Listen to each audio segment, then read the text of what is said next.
niyo kami guys, magpatanggal ng saan tayo punta? SM, ano? Tara. SM? Ano ba yun? Angono. SM City Angono. Yes! Yeah. Bless! Saan dun? Sa ano? Ay, ano po yun? Ano ba yung Sergi Light ba yun? Sergi Light? Term! Oh, no! Ano? Ganda pala man doon. Ano gagawin doon? Kumain? Tambay. Hindi, magbibenta. Hindi! Anong dala mo, be? Oh! Ano to? Bang malapag yun? May papaayos lang kami guys. Hindi pa umalis. Kailangan natin magpa-beauty. Beauty yarn? Beauty, be! Ay, beauty ba? Beauty yarn. Baby, pagkarinig ka! Samahan niyo kami guys, magpatanggal ng ano kami sa sakali. Let's go! Tayo niyo kami guys, bye-bye!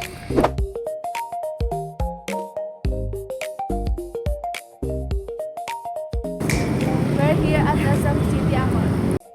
So mga be, nakarating na nga tayo dito sa SM Center Angono at samahan nyo kami papunta sa Sergi Term. Pasensya na sa camera natin guys kasi bago lang yan, bagong bagsak. Hoy! Matatagpuan nga pala yung kanilang clinic dito sa second floor ng SM Center Angono at madali lang siyang hanapin kasi katapat lang siya ng World of Fun. Ito nga pala yung dinaanan namin na pwede nyong sundan para mas madali nyong matandaan. Medyo kinakabahan na nga ako dito mga be pero hindi sa gagawin sa atin kundi sa pagbablog. Huy! Dead mo muna sa mga people out there. Timing nga yung pagpunta namin mga be kasi may exhibit kaming dinaanan at ang gaganda ng paintings pero hindi ko alam kung binibenta sila. Comment naman kayo dyan kung alam nyo mga be. At ito na nga, nakarating na tayo sa Sergi Term at pagpasok nga natin bumungad agad sa atin yung kanilang pretty OIC na si Miss Nova at si Miss Princess yung isa sa kanilang esthetician. Pero bago tayo mag-start sa session, samahan niyo muna ako sa loob mga bebe.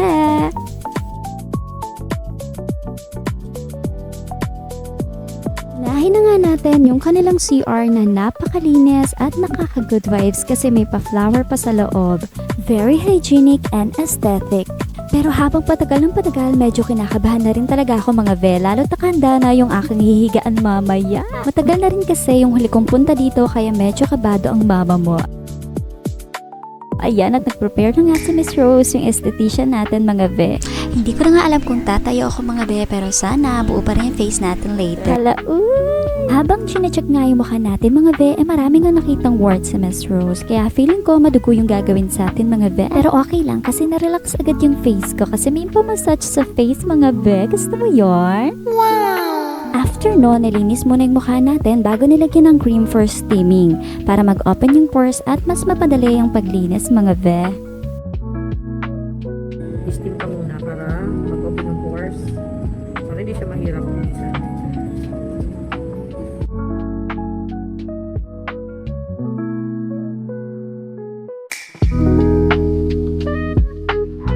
Grabe, ngayon ko lang napagtanto, ganito palang feeling ng siomay mga be. Hala, hindi. Sarap yarn. Pagkatapos, binacuum na yung mga dumi sa face natin pero mas kakailanganin pa rin yung deep cleaning mga be. At ito na nga yung exciting part.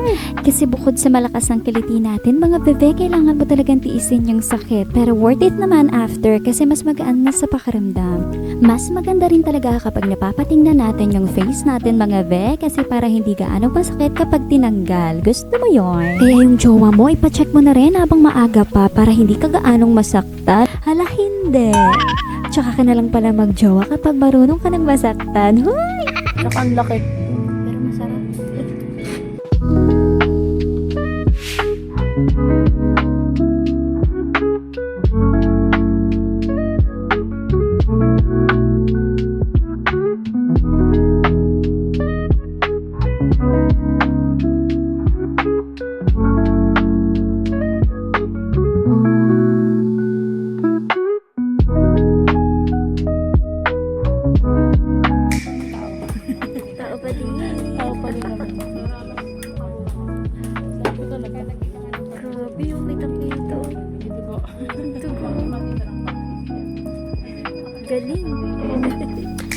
After no, nilagyan muna ako ng another cream para naman mag-tighten yung pores at para sa oil control. Hindi lang facial ang gagawin sa atin mga be, kasi yung gagawin talaga sa atin ay carbon laser.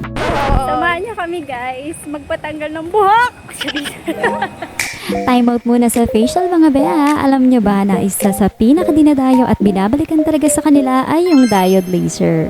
Akala nyo kung ano yung sinabi ko nung una, no? Pero congrats sa'yo kasi naka-upload ka sa video na to. Pero bebe, kung ganito yung kadilim ang paningin sa'yo ng asawa o ng jowa mo, this is your sign. Hala, Bago nga tayo i-laser mga be, nilagyan muna tayo ng cream for bleaching para di tayo abutan ng bagyo pag uwi. Hala, hindi. Kasama talaga yan sa package mga be. Pwede kang mamili kung 1 session lang or yung promo nila for 5 sessions. Kaya naman pala binabalikan kasi mga be, very affordable talaga. Every 2 weeks ang rest bago ka ulit magpagawa mga ve. Maganda rin yung package na to lalo kung para na yung chicken skin at hindi ka na rin mag-aahit palagi kasi napapabagal nito yung pagtubo ng buhok sa Kelly. Pagkatapos ibabad yung cream for whitening, may ginamit muna si Miss Rose para mas ma-absorb ng skin yung whitening cream at ngayon ile-laser na tayo mga ve. Akala ko talaga masakit, pero mas masakit pala pag hindi ka pinanindigan. Ala, hindi ako yon, baka ikaw yon. Uy! Siyempre, meron din yung carbon laser para ma-minimize yung pores, maging mas maganda at makinis yung balat natin. Mas masakit pa kaya tayo kagat ng langgam. First day pa lang to mga ve, pero makikita mong may difference na sila after. Meron nga rin pala silang tattoo removal at sa mga may questions and inquiries, message lang kayo sa page nila at Surgiderm SM Center Angono at hanapin lang si Miss Rose. After nga sa kilikili natin mga ve, need na nga ulit tanggalin yung nasa face ko and this time, the diamond peel tayo mga ve para matanggal yung mga dry and dead skin.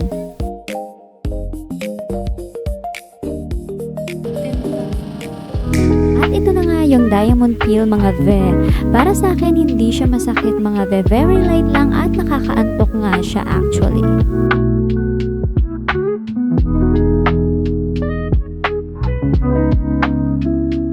At ito na nga yung isa rin sa pinaka nagustuhan ko dito mga be, itong carbon laser treatment kasi bukod sa pore minimizer to, nakakalighten din ng skin at nakakatulong makapagpakontrol ng oil sa skin.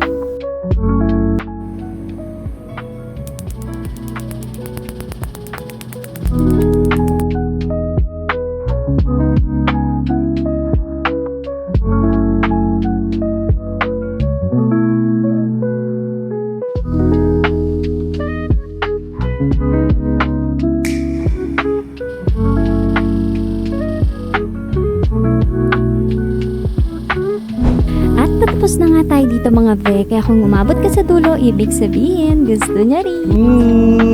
Kaya kung curious ka at naghahanap ka rin ng cosmetic surgery and skin clinic, pumunta ka lang dito sa Surgiderm SM Center Angono. Matagal na rin silang nag-ooperate at marami na rin silang branch, kaya ibig sabihin maraming nagtitiwala. Pwede mo ring bisitahin at i-follow yung kanilang page para makita mo rin yung iba pa nilang available services and packages.